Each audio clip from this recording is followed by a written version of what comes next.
Hello everyone, कैसे हैं आप सब लोग। तो आज का हमारा टॉपिक है ऑपरेशंस ऑन रैशनल नंबर।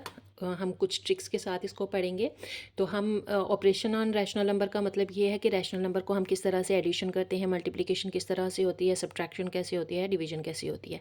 तो हम एडिशन ऑफ रैशनल नंबर पढ़ेंगे। एडिशन ऑफ रैशनल नंबर में दो केसेस होते हैं। एक तो जब हमारा डिनोमिनेटर सेम होता है दोनों टर्म्स में, तब क्या करना है, और जब डिनोमिनेटर डिफरेंट होता है दोनों दोनों टर्म्स में, तब हमने क्या करना है। तो जब डिनोमिनेटर सेम हो गया तो इसका एलसीएम तो सेम ही होगा, 7 और 7 है तो एलसीएम 7 है, तो हमने सिर्फ एक ही बार 7 लिखना है और ऊपर वाले को जो है वो प्लस कर देना है, 3 + 5 कर देना है। बहुत ईजी है, ठीक है ना। ये एक समझ लो एक ट्रिक जैसा है कि 7 को 7 ही लिखना है। दो बार 7 है तो एक ही बार 7 लिखेंगे और ऊपर वाले को प्लस कर देंगे तो 8/7 आ जाएगा। जब डिनोमिनेटर डिफरेंट होंगे तब हम क्या करेंगे, तब हम एलसीएम निकालेंगे। 4 और 3 को एलसीएम निकाल के मैं बता देती हूँ एलसीएम कैसे निकालते हैं, अगर जिसको नहीं आता है। तो जैसे 3 है और 4 है तो हम क्या करेंगे, हम इसको मल्टीप्लाई करने की कोशिश करेंगे कि टेबल पढ़ेंगे। तो 3 का टेबल हम 3 1 दा 3, लेकिन 3 का 4 तक नहीं जाता है तो 4 ऐसे ही रह जाएगा। फिर हम 4 का टेबल पढ़ेंगे, ये 1 तो ऐसे ही रहेगा, 4 1 दा 4। तो हमारे पास 4 और 3 आ गया। 4 और 3 को मल्टीप्लाई करो तो 12 हो जाता है। तो एलसीएम जो 3 और 4 का है वो 12 आ जाएगा। अब हमने क्या करना है, दोनों टर्म्स के डिनोमिनेटर को 12 में कन्वर्ट कर देना है। कैसे कन्वर्ट करेंगे, जैसे 3 है यहाँ पर तो 3 को 4 के साथ मल्टीप्लाई करेंगे तब ये 12 बनेगा, 4 3 दा 12। तो हम नीचे वाले के साथ सिर्फ नहीं मल्टीप्लाई कर सकते, हम जिस टर्म को नीचे वाले के साथ मल्टीप्लाई करेंगे उसी टर्म को ऊपर वाले के साथ भी मल्टीप्लाई करेंगे। तो हमारे पास क्या हो जाएगा, हमने 4 को ऊपर क्यों किया, क्योंकि हमने 4 को नीचे मल्टीप्लाई करना था, हमने 12 बनाना था। तो जब 12 बन गया तो हमने जिस टर्म के साथ 3 को मल्टीप्लाई किया है उसी टर्म के साथ हमने 2 को भी मल्टीप्लाई करना है। तो 4 2 दा 8 हो गया, ठीक है ना। अब यहाँ पर अगर 4 है तो हमने 12 बनाना है, तो 4 को हम 3 के साथ मल्टीप्लाई करेंगे तभी 12 बनेगा ना। तो फिर हम यहाँ पर क्या कर रहे हैं, 4 को 3 के साथ मल्टीप्लाई कर रहे हैं क्योंकि हमने 12 बनाना है। तो अगर 3 के साथ 4 को किया है तो 3 के साथ 1 को भी करेंगे तो 3 1 दा 3 आ गया, ठीक है। अब हमारे पास फाइनल टर्म्स ये आ गई हैं। अब हमने इनको जो है डिनोमिनेटर सेम कर दिया है, तो ये टर्म आ गई हैं 8/12 + 3/12। तो अब हम 12 और 12 है तो मैंने आपको ऊपर बता दिया है कि जब डिनोमिनेटर सेम होता है तो हम एक ही बार डिनोमिनेटर लिखते हैं। तो एक ही बार डिनोमिनेटर लिख दिया और ऊपर वाले को प्लस कर दिया, 8 + 3 = 11, ठीक है।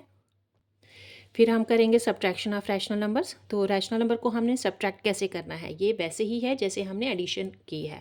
तो हमने इसमें भी क्या करना है, एलसीएम निकालना है दोनों टर्म्स का।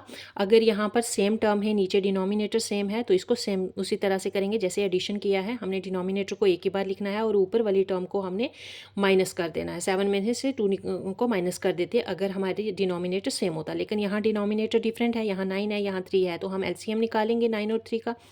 तो हम अगर निकाल के देखेंगे तो हमारे पास एलसीएम 9 ही आएगा, ठीक है। अब 9 ही एलसीएम आएगा तो हमने दोनों टर्म्स को 9 में कन्वर्ट करना है, डिनोमिनेटर को। ये तो ऑलरेडी 9 में है तो इसको हम कुछ नहीं करेंगे। अब यहाँ पर 3 है तो 3 को 9 में कन्वर्ट करेंगे, तो 3 के साथ 3 को मल्टीप्लाई करेंगे, 3 3 दा 9 हो गया। अब यहाँ पर अगर इस 3 के साथ 3 को मल्टीप्लाई किया है तो इस 2 के साथ भी तो हम 3 को मल्टीप्लाई करेंगे, क्योंकि मैंने आपको बता दिया है कि जिस टर्म के साथ हम नीचे वाले को मल्टीप्लाई करते हैं उसी टर्म के साथ हम ऊपर वाले को भी मल्टीप्लाई करते हैं। तो हमने कर दिया, 2 को हमने 3 के साथ मल्टीप्लाई किया तो 6, 3 को 3 के साथ किया तो 9। अब डिनोमिनेटर दोनों का सेम हो गया है तो हम क्या करेंगे, 7 में से 6 को निकाल देंगे तो 1/9 आएगा, ठीक है। बहुत ईजी है, बहुत ज़्यादा ईजी है, ठीक है, कोई मुश्किल नहीं है इसमें। अब multiplication of rational number, very very easy. हमने क्या करना है, न्यूमिनेटर को न्यूमिनेटर के साथ मल्टीप्लाई कर देना है, डिनोमिनेटर को डिनोमिनेटर के साथ मल्टीप्लाई करना है, सो ईजी, ठीक है। अब यहाँ पर एक चीज़ का ध्यान रखना है आपने कि अगर यहाँ पर कोई भी चीज़ कैंसिल हो जाती है, जैसे 2 के टेबल में 4 भी आता है, तो हम 2 1 दा 2 2 2 दा 4 यहाँ कर देंगे, ठीक है। क्रॉस कैंसिलेशन हो जाता है यहाँ पर, इसको इसके साथ काट सकते हैं, इसको इसके साथ काट सकते हैं अगर ये सेम टेबल में आ रहे हैं, ठीक है। तो यहाँ पर मैंने यहाँ पर नहीं काटा है, यहाँ पर जाके काटा है। अगर आप ये स्टेप में इसको नहीं काटते हो तो आप आगे वाले स्टेप में भी काट सकते हो। जैसे 3 का टेबल जो है 6 3 2 दा 6, ठीक है। 2 के टेबल में 20 भी आ रहा है, 2 के टेबल में 6 भी आ रहा है, तो हम 2 का टेबल ही पढ़ेंगे, 2 3 दा 6 और 2 10 दा 20, ठीक है। अब हमारा आंसर आया 3/10। अब division of rational number, division of rational number में बहुत इजी ट्रिक है कि आपने यहाँ डिवीजन को किस में कन्वर्ट करना है, मल्टीप्लिकेशन में कन्वर्ट करना है। तो हमने फ्लिप कर देना है सेकंड टर्म को। कैसे फ्लिप करेंगे, अगर यहाँ पर डिवीजन को मल्टीप्लाई में कन्वर्ट कर देंगे तो ये वाली टर्म उल्टी हो जाएगी, 5/2 हो जाएगा, ठीक है। तो देख लो 3/7 है, यहाँ बीच में डिवाइड है 2/5, ठीक है। अब हम क्या करेंगे, इसको मल्टीप्लाई सॉल्व करने के लिए हमने डिवीजन को मल्टीप्लिकेशन में कन्वर्ट करना है। तो हम क्या करेंगे, मल्टीप्लिकेशन में कन्वर्ट करने के लिए हमने 5 को ऊपर ले लिया, 2 को नीचे ले आए। ठीक है, तो आपने ये ट्रिक याद करना रखना है कि जब डिवीजन को मल्टीप्लिकेशन में कन्वर्ट करते हैं तो सेकेंड वाली जो टर्म है वो फ्लिप हो जाती है, वो उल्टा हो जाती है। ठीक है, तो अब हमने सीधा इसको मल्टीप्लिकेशन में कन्वर्ट कर दिया है। तो ऊपर को मल्टीप्लिकेशन में मैंने आपको बता दिया, ऊपर वाले टर्म नोमिनेटर न्यूमिनेटर के साथ मल्टीप्लाई हो जाएगा, डिनोमिनेटर डिनोमिनेटर के साथ मल्टीप्लाई हो जाएगा। क्रॉस कैंसिलेशन नहीं होगी क्योंकि ये किसी भी दो टर्म्स जो हैं किसी भी एक टेबल में नहीं आ रही हैं। तो 5 3 द 15, 7 2 द 14। ठीक है, 15 और 14 जो है हमारा आंसर है। अब एक चीज़ आपने और याद रखनी है, इसमें रैशनल नंबर्स में ज़ीरो जो होती है वो एडिटिव आइडेंटिटी है रैशनल नंबर की। और दूसरी बात आपने याद रखनी है कि ए बाई बी है, कोई भी एक ऐसी टर्म है जो ए बाई बी की फॉर्म में है, मतलब न्यूमिनेटर और डिनोमिनेटर ए बाई बी की फॉर्म में है। तो हमने जब ये इन्वर्स करना है तो हम उसके साथ माइनस आ जाएगा। ठीक है ना, additive inverse of each other हैं, ये दोनों इन्वर्स ऑफ ईच अदर हैं।